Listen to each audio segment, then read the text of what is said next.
Travel nursing. Before you go into travel nursing, I will encourage you as a new nurse that you have been grounded to an extent. You have your experience, you're able to use your 4 eyes as a nurse, use your intuition, even the trial and error method in the course of patient care. You want to bring out quality outcome and quality patient care, right? Okay, you know the reason why when you visit all these big facilities, 5-star hospitals, you filled in your CV that you're a travel nurse, and you come in there as a travel nurse. They expect a high level of patient care from you, a higher level of professionalism from you. You can't say that you're a travel nurse and you get to a place you don't know how to set up an IV. Yes, I know that they have different types of equipment, like all the places I've been to or worked at. Whenever you go there, you see that they have different.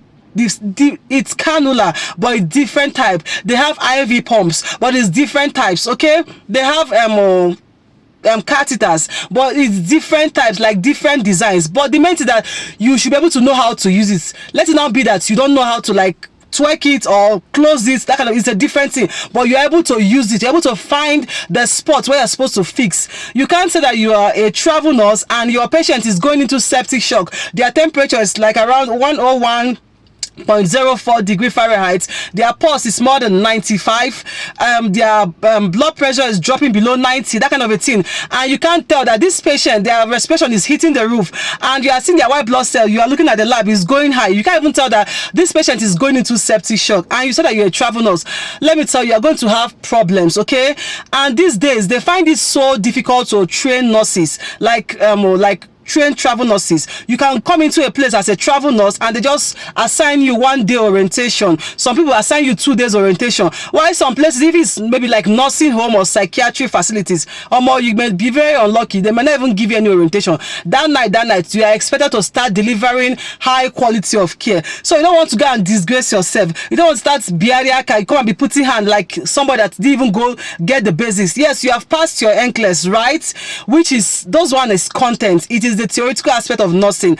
When it comes to the practical world, it's a different ballgame, and you are dealing with lives. Okay, so be able to get your experience. 6 months, 1 year, it's not enough. When you graduate from school, you want to go and do travel nurse, at least 3 years for me, or 2 years to 3 years, and that means that you have done it consistently and you have been present at work consistently, working with the higher people, okay, and learning all the basics and all the high level of care, so that when you go for your travel nursing, you can be able to thrive very well. Travel nursing is enjoyable. Like, you get to arrange your schedule, you get to pick your shift, you don't have to deal with all those dramatic things at the, with the full-time nurses and the management and all that, okay? And you are not coming there to work permanently. You can just go there and work for 3 months and you are out. Some people, they give you 8 weeks. Some you can work after 3 months, you get another 3 months, the employment. Okay, so that's one thing. It is fun, but at least be able to do the basics, follow the process, so you don't keep having problem.